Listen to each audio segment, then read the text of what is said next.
والدین کی خدمت، ادب،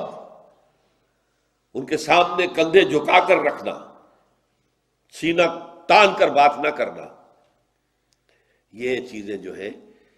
یہ خاندان کے ادارے کو مضبوط کرنے والی۔ خاندان بنتا کیسے؟ ایک مرد اور ایک عورت نکاح کے بندھن میں بندھے، اب سیکنڈ ڈائمنشن شروع ہوگی، وہ اولاد شروع ہو گئی، اب اولاد کی محبت۔ والدین کے دلوں میں تو اللہ تعالیٰ نے اولاد کے لیے بے انتہا محبت پیدا کی ہوئی ہے، وہ اتنی فطری محبت ہے کہ اس کے لیے کہنے کی ضرورت نہیں ہے کہ تم اپنی اولاد سے محبت کرو،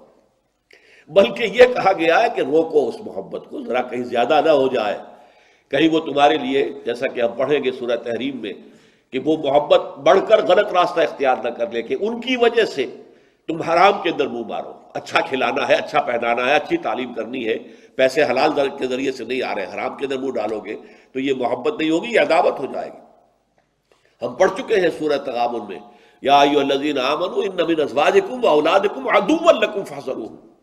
یہ محبت حد اعتدال سے تجاوز کر جائے، حرام میں منہ مارنے پر آمادہ کر دے تو گویا کہ یہ عداوت ہے، محبت نہیں۔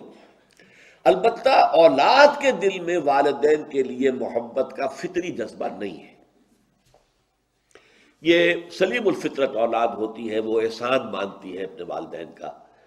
وقل رب ارحمہما کما ربیانی صغیرا۔ لیکن یہ اولاد جب جوان ہو جاتی ہے، پہلے تو ٹھیک ہے ان کی محبت بھی والدین کے ساتھ ہوتی ہے، جوان ہو گئی، شادیاں ہو گئی، ان کی محبت کا نیا نیوکلیس وجود میں آ گیا، بیٹے کے لیے اب اس کی بیوی آ گئی ہے، ظاہر بات ہے کہ ان کے درمیان بھی محبت مطلوب ہے،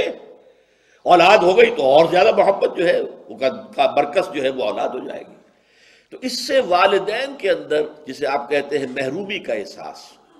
ایک پیاس سی پیدا ہو جاتی ہے کہ اب ہم سے محبت کرنے والا کوئی نہیں۔ یہ انتہائی شدید آپ کو مغرب میں نظر آتی ہے، بوڑھے والدین کے اندر جس قدر پیاس ہے، جس قدر سینس آف ڈپرائیویشن ہے، بچے ملتے نہیں، گھروں میں رکھنے کو تیار نہیں، بوڑھے لوگوں کو سنبھالنا، ظاہر بات ہے بوڑھے جو ہیں زیادہ بوڑھے ہو جائے تو بچے بن جاتے ہیں، بچوں کی سی ضدیں کرتے ہیں، بچوں کی سی خواہشات پیدا ہو جاتی ہیں، ان کو جھیلنا، اپنے آرام میں ان کو مخل ہونے دینا، اپنے فیصلوں میں ان کو رکاوٹ بننے دینا، یہ پسند نہیں ہے۔ آزادی چاہتے ہیں میاں بیوی جو ہے، کیوں خواہ یہ بڑے بوڑھے بیٹھے رہے، بڑ بڑ کرتے رہے یا ہمیں روکتے رہے، لہذا وہ اولڈ ہاؤسز کے اندر جا کر ان کو داخل کرا دو، اللہ اللہ خیر صلی اللہ، وہاں انہیں کھانے پینے کو ہے، اولاد کو دیکھنے کو ترستے رہتے۔ کرسمس کا سب سے بڑا ان کے ہاں جو ہے وہ یہی ہوتا ہے کہ شاید بیٹا یا بیٹی کو آ جائے ملنے کے لیے، بس یہ ہے ان کا احساس محرومی۔ لیکن والدین کے لیے جو ہے قرآن مجید میں کئی مقامات ہیں، وہ میں آپ کو تفصیل سے بتاؤں گا جب سورہ بنی اسرائیل کے ہم رکوع پڑھیں گے۔ اللہ کے حقوق کے فوراً بعد رسول کا حق نہیں، والدین کا حق۔ وَقَضَىٰ رَبُّكَ أَلَّا تَعْبُدُوا إِلَّا إِيَّاهُ وَبِالْوَالِدَيْنِ إِحْسَانًا، والدین کے ساتھ حسن سلوک۔ ہاں اطاعت کا معاملہ ہوگا تو اللہ کے بعد رسول کی اطاعت ہے، محبت کا معاملہ ہوگا اللہ کے بعد رسول کی محبت ہے، لیکن احسان، حسن سلوک، خدمت، دل جوئی، یہ ساری چیز جو ہے تو اللہ تعالیٰ کے حقوق کے بعد سب سے زیادہ فائق حقوق والدین کے، اور ان میں بھی والدہ کا حق 3 درجے فائق ہے والد سے، اس لیے کہ ظاہر بات ہے حملتہ امہ وہنا علی وہن وفصالہ فی عامین، یہ سورہ لقمان کے دوسرے رکوع میں ہم پڑھ چکے ہیں۔ جتنی مشقت ماں جھیلتی ہے، جتنی تکلیفیں وہ اٹھاتی ہے، باپ تو نہیں اٹھاتا اتنی۔ یہ دوسری بات ہے کہ ماں کے لیے بھی اور رات کے پرووائڈر باپ ہے، کماتا وہ ہے، محنت وہ کرتا ہے، لیکن یہ کہ بچے کی ولادت،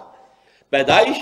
اور پھر پالنا شروع کا زندگی جو ہے اس میں جس قدر بوجھ ماں اٹھاتی ہے باپ تو نہیں اٹھاتا، لہذا 3 درجے اس کے ساتھ حسن سلوک بہتر ہے۔